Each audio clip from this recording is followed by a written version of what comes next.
আজি মই নাজিৰা সমষ্টিৰ বানবিধ্বস্ত অঞ্চলখিনি পৰিদৰ্শন কৰি আছো। স্থানীয় বিধায়ক আমাৰ মন্ত্ৰী সকলো মোৰ লগত আছে। আমি সকলোকে যেনেকৈ পাৰোঁ আমি সহায় কৰাৰ বাবে আৰু আমি যিমান পাৰোঁ সকলোকে সহায় কৰিম।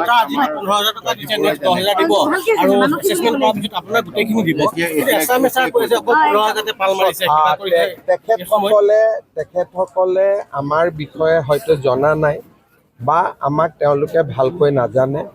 আমি নাজিৰা সমষ্টি বা শিৱসাগৰ জিলাত ৰাইজে আমাক ভাল পাই মৰম কৰে আৰু আমি বহুত দিনলৈ ৰাইজক সহায় কৰোঁ। যিসকলৰ চিন্তাধাৰাটো একেবাৰে সীমিত যে 15,000 টকা দিছে, পাল মাৰিছে, তেওঁলোকে আমাৰ বিষয়ে ভালকৈ নাজানে। কিন্তু ৰাইজে আমাক ভালকৈ জানে, সেইকাৰণে এজন ৰাইজেও এইবিলাক প্ৰশ্ন কৰা নাই।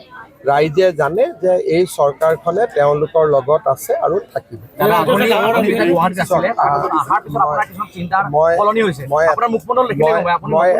মই এটাই কথা কৈছোঁ যে এই সময়ত আমি ৰাইজৰ লগত থাকি ৰাইজৰ কাম কৰিব লাগে।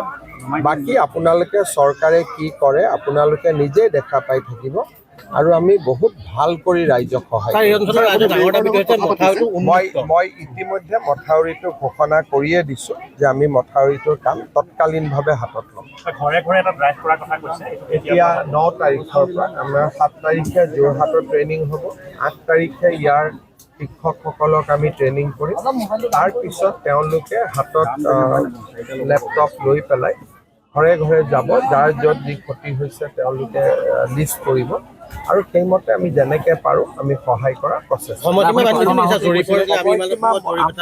মই ভাবোঁ 10 দিনতকৈ বেছি সময় নালাগে, 10 দিন বা 15 দিনত হৈ যাব।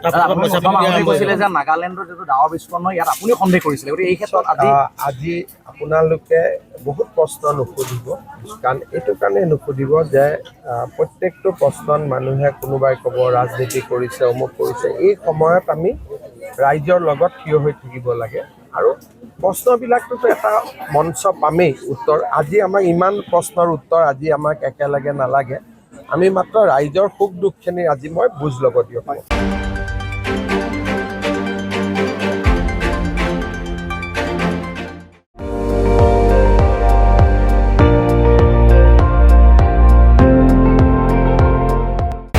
আপুনি চাই আছে ND24, সৰ্বশ্ৰেষ্ঠ নহয় সৰ্বোত্তমৰ দৌৰত।